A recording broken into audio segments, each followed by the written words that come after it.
मोहासुर कैलाश में पहुंचकर गणेश जी को अपने वश में कर लेता है और उनसे नृत्य कराता है। यह देखकर महादेव और देवी पार्वती दोनों ही अत्यंत क्रोध में आ जाते हैं कि आखिर उनके पुत्र से उन्हीं के कैलाश में कोई नृत्य कैसे करा सकता है। अब देवी पार्वती और महादेव दोनों ही अपने वचनों में बंधे हुए हैं, जिसके चलते यह कैलाश नहीं जा सकते और शिव गण को नहीं बचा सकते। इसीलिए महादेव नारायण से विनती करते हैं कि वह कैलाश में जाएं और कैलाश में जाके मोहासुर का अंत करें। लेकिन जैसे ही नारायण कैलाश में जाते हैं वह भी मोहासुर के वश में आ जाते हैं और न सिर्फ नारायण बल्कि देवी सरस्वती और ब्रह्मदेव भी मोहासुर के वश में आ जाते हैं। आखिर ये मोहासुर है कौन और इतनी शक्तियां इसके अंदर आ कैसे गई? साथ ही महादेव किस तरीके से इसका अंत करने वाले हैं या फिर ये कैलाश को पानी के अंदर डुबा देगा? ये सारी चीजें हमें पता चलेगी आज के एपिसोड में। तो बिना किसी वक्त गवाए चलिए शिव शक्ति के लेटेस्ट एपिसोड का रिकैप टेलीविजन से भी पहले शुरू करते हैं। एपिसोड की स्टार्टिंग में हम मोहासुर को देखते हैं, जिसको के शुक्राचार्य ने अपनी शक्तियों से कैलाश पहुंचा दिया था। हालांकि कोई भी असुर कैलाश में कदम नहीं रख सकता जब तक भगवान शिव ना चाहे, लेकिन शिव के सबसे बड़े भक्त शुक्राचार्य ने अपनी शक्तियों का गलत इस्तेमाल करके अपना उद्देश्य पूर्ति करनी चाहिए और उस उद्देश्य के जरिए वह मोहासुर को पहुंचा देता है कैलाश। कैलाश में पहुंचते ही मोहासुर अपना हाहाकार मचाने लगता है। वो गणेश जी और सारे शिवगण को ललकारता है, कहता है कि मुझसे युद्ध करो, नहीं तो मैं इस कैलाश को नदी में बहा दूंगा। शिव शक्ति के द्वारा गया प्रेम के कैलाश को स्वार्थ से भर दूंगा। गणेश जी अत्यंत क्रोध में आ जाते हैं और कहते हैं कि गणेश का तो पता नहीं, लेकिन शिवगण को तुम हाथ भी नहीं लगा सकते जब तक ये गणेश यहाँ पर उपस्थित है। मैं तुम्हें युद्ध के लिए ललकारता हूँ। और जैसे गणेश जी युद्ध के लिए मोहासुर को ललकारते हैं, यह पुकार महादेव के साथ साथ देवी पार्वती को भी सुनाई देती है, जो कि अपने अगले ज्योतिर्लिंग यानी ओमकारेश्वर ज्योतिर्लिंग की तरफ जा रही होती है। गणेश जी की पुकार सुनते देवी पार्वती रुक जाती है। देवी पार्वती को समझ में नहीं आ रहा होता है कि आखिर गणेश जी पुकार लगा क्यों रहे हैं। उसी वक्त वहाँ पे असुर गुरु शुक्राचार्य, असुर माता दिति और स्वार्थ आ जाते हैं, जो कि देवी पार्वती को सारी घटना बताते हैं कि किस तरीके से अब उनकी यह ज्योतिर्लिंग की यात्रा भंग होने वाली है, क्योंकि शुक्राचार्य ने अपनी शक्तियों से मोहासुर को कैलाश में पहुंचा दिया है और मोहासुर के पास ऐसी शक्तियां हैं जिससे कि वह किसी को भी वश में कर सकता है, चाहे वो हथियार के साथ हो या फिर बिना हथियार के, चाहे वह देवता हो या फिर राक्षस। उसकी शक्तियां अपार है, असीमित है। अगले पल देवी पार्वती कहती है कि तुम जानते नहीं हो गणेश को, वो मेरा पुत्र है, मुझे पता है कि वह कितना ज्यादा शक्तिशाली है। असुर गुरु शुक्राचार्य मुस्कुराते हुए कहते हैं, अच्छा देवी पार्वती, तो आपके पास तो दिव्य दृष्टि है ना, देखिए कैलाश में आखिर हो क्या रहा है। हम कैलाश में देखते हैं कि जैसे ही गणेश जी अपने शस्त्र को उठाते हैं और मोहासुर पे प्रहार ही करने जा रहे होते हैं कि वह मोहासुर की आंखों में देख लेते हैं, और एक बार अगर कोई भी मोहासुर की आंखों में देख ले तो मोहासुर उसे मोहित कर लेता है और फिर वो जो चाहे वह उससे करवा सकता है। बिल्कुल वैसा ही होता है। गणेश जी मोहासुर की आंखों में देख के मोहित हो जाते हैं और फिर मोहासुर गणेश जी को नृत्य करने के लिए कहता है और गणेश जी नृत्य करने लगते हैं। एक युद्ध की जगह वह नाच रहे होते हैं। यह देख के सारे शिवगण डगमगाने लगते हैं। वो कहते हैं कि आखिर इसके अंदर इतनी कितनी शक्तियां हैं कि शिव शक्ति के पुत्र गणेश जी भी इसके सामने नृत्य कर रहे हैं। फिर सारे शिवगण आत्मविश्वास जोड़ते हैं और फिर मोहासुर की तरफ युद्ध करने के लिए कदम बढ़ाते हैं, लेकिन मोहासुर इन सभी लोगों को भी मोहित कर लेता है और ये सभी लोग मिलकर नृत्य करने लगते हैं और मोहासुर इनका उपहास उड़ाता है, इसका आनंद ले रहा होता है। यह देख के नारायण, ब्रह्मदेव और सरस्वती देवी भी परेशान हो जाती है। महादेव अत्यंत क्रोध में आ जाते हैं और महादेव नारायण को कहते हैं कि नारायण जाइए और कैलाश में गणेश की सहायता कीजिए। इस ओर देवी पार्वती भी बिल्कुल ऐसा ही करती है। वह भी नारायण और ब्रह्मदेव से विनती करती है कि वो कैलाश में जाके गणेश जी की सहायता करे, लेकिन नारायण नहीं जा रहे होते। उसी वक्त स्वार्थ कहता है कि नहीं जाएंगे नारायण, क्योंकि नारायण सिर्फ उसी जगह जाते हैं जहाँ पे जीत की संभावना हो। यहाँ पर तो कोई जीत की संभावना ही नहीं है, नारायण वहाँ पे पग भी नहीं रखेंगे। इस ओर नारायण नहीं जा रहे होते हैं, जिसके बाद महादेव बहुत ज्यादा क्रोध में आ जाते हैं और नारायण से एक बार पुनः विनती करते हैं। इस बार नारायण कहते हैं कि मुझे पता है कि मैं वहाँ पर जाऊंगा तो मैं भी उसके मोह में आ जाऊंगा, लेकिन शिव शक्ति की पुकार को मैं भी अनदेखा नहीं कर सकता। उनकी हर एक शब्द के पीछे कोई ना कोई लक्ष्य अवश्य होता है, कोई ना कोई उद्देश्य जरूर छुपा हुआ होता है। हालांकि वह उद्देश्य मुझे अभी ज्ञात नहीं है, लेकिन आने वाले समय में ज्ञात जरूर होगा। इसीलिए हम देखते हैं कि नारायण, ब्रह्मदेव और देवी सरस्वती ये तीनों ही पहुंच जाते हैं कैलाश में, जहाँ पर सभी लोग नृत्य कर रहे होते हैं और मोहासुर उन सभी का उपहास उड़ा रहा होता है, आनंद ले रहा होता है। जैसे ही मोहासुर की नजर पड़ती है नारायण पे, वह नारायण के समीप आ जाता है और कहता है कि आ गए आप तीनों, मुझे आप तीनों का ही इंतजार था। देखिए कैलाश कैसे झूम रहा है, अब आप भी झूमिए। नारायण कहते हैं कि ये सारा ही कार्य करना तुम बंद कर दो मोहासुर, नहीं तो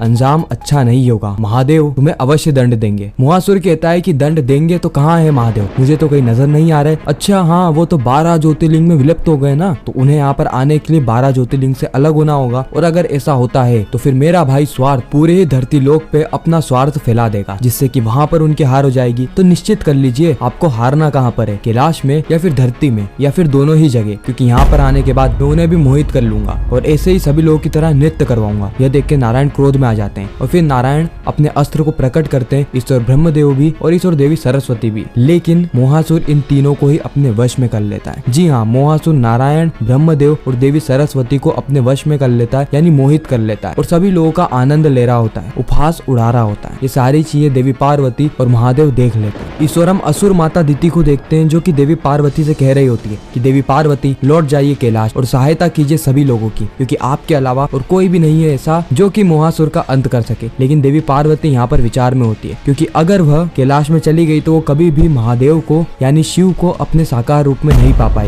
क्योंकि वह जो 12 ज्योतिर्लिंग की यात्रा कर रही है उनमें से 3 ज्योतिर्लिंग की यात्रा तो हो चुकी है, लेकिन कैलाश लौटने के बाद ये यात्रा पूरी तरीके से खत्म हो जाएगी। असुर माता दिति कहती है कि देवी पार्वती, आपके अनेकों कर्तव्य हैं, जिनमें से एक कर्तव्य है कैलाश की, गणेश जी की और सारे शिवगण की रक्षा करना। लेकिन अगर आप कैलाश नहीं जाती है तो आप अपने कर्तव्य से मुख मोड़ रही है। आप सिर्फ और सिर्फ अपने स्वार्थ का देख रही है। आपको अपने पति शिव साकार रूप में चाहिए, इसीलिए आप शिवगण की मदद नहीं कर रहे हैं। यह एक बहुत बड़ा अन्याय होगा जो कि पूरी सृष्टि सदा सदा के लिए याद करेगी। देवी पार्वती अभी भी सोच में ही होती है कि उन्हें करना क्या चाहिए, क्योंकि अगर बीच में ही वह इस यात्रा का अंत कर देगी तो सारे शिव भक्त जो कि 12 ज्योतिर्लिंग की यात्रा कर रहे हैं उनका आत्मविश्वास भी डगमगाने लगेगा कि जब आदि शक्ति इस यात्रा को पूर्ण नहीं कर पाई तो हम लोग कैसे कर पाएंगे। और अगर ऐसा ही रहता है तो लोग ज्योतिर्लिंग की तरफ जाना ही बंद कर देंगे, जिससे कि स्वार्थ का प्रभाव वापस से पृथ्वी पर बढ़ने लगेगा। और महादेव का जो त्याग था 12 ज्योतिर्लिंगों में अपने आप को वृतक करने का, वो एक तरीके से आधा ही रह जाएगा, क्योंकि आदि और जब मनुष्य ज्योतिर्लिंग में जाएंगे ही नहीं तो उन्हें स्वार्थ की गांठ यानी शिवत्व मिलेगा ही नहीं। इस ओर हम महादेव को देखते हैं, जो कि देवी पार्वती से अनुरोध कर रहे होते हैं कि देवी पार्वती आप लौट जाइए, क्योंकि कैलाश में आपकी आवश्यकता है। जी हाँ, स्वयं महादेव यह बात कह रहे होते हैं देवी पार्वती को कि वह लौट जाए, क्योंकि अगर वह कैलाश में नहीं लौटेंगी तो यहाँ पे जो मोहासुर है वह कैलाश को नदी में डुबा देगा। और मोहासुर भी इसी के लिए एक और कदम बढ़ाता है। वो अपने आप के शरीर को इतना विशाल कर लेता है ताकि वह कैलाश को अपने हाथों में उठाकर नदी में बहा सके। इस ओर महादेव मोहासुर को कह रहे होते हैं कि मोहासुर, तुम यह उचित नहीं कर रहे हो, इसका परिणाम बहुत ज्यादा बुरा होगा। इस ओर महादेव देवी पार्वती से भी अनुरोध कर रहे होते हैं कि वह कैलाश में लौट जाए, लेकिन देवी पार्वती अभी भी सोच विचार में ही होती है कि उन्हें आगे क्या करना चाहिए। क्या उन्हें अपनी इस यात्रा को आगे बढ़ाना चाहिए या फिर लौट के कैलाश चले जाना चाहिए, ताकि वह सभी लोगों की रक्षा कर सके। असुर गुरु शुक्राचार्य और असुर माता दिति का ये बड़ा षड्यंत्र लगभग सफल होता हुआ हमें प्रतीत हो रहा है, क्योंकि कैलाश में और कोई भी विकल्प हमें नजर नहीं आ रहा है। ना तो नारायण, ना ही ब्रह्मदेव, ना ही देवी सरस्वती, ना ही गणेश जी और ना ही महादेव। तो सिर्फ और सिर्फ देवी पार्वती ही बचती है जो कि कैलाश को बचा सके। और देवी पार्वती, क्या देवी पार्वती यह कदम उठाने वाली है या नहीं, यह हमें पता चलेगा शिव शक्ति के आने वाले एपिसोड में। बाकी आपको यह रिकैप कैसा लगा कमेंट सेक्शन में जरूर बताना। साथ ही यह भी कमेंट करना कि आप शिव शक्ति के अलावा और कौन कौन से टीवी शोज के रिकैप देखना चाहते हैं। हम आपकी डिमांड को अवश्य पूरी करेंगे। तो मैं मिलता हूँ आप सभी से किसी नेक्स्ट इंटरेस्टिंग वीडियो में। जब तक के लिए goodbye and Har Har Mahadev.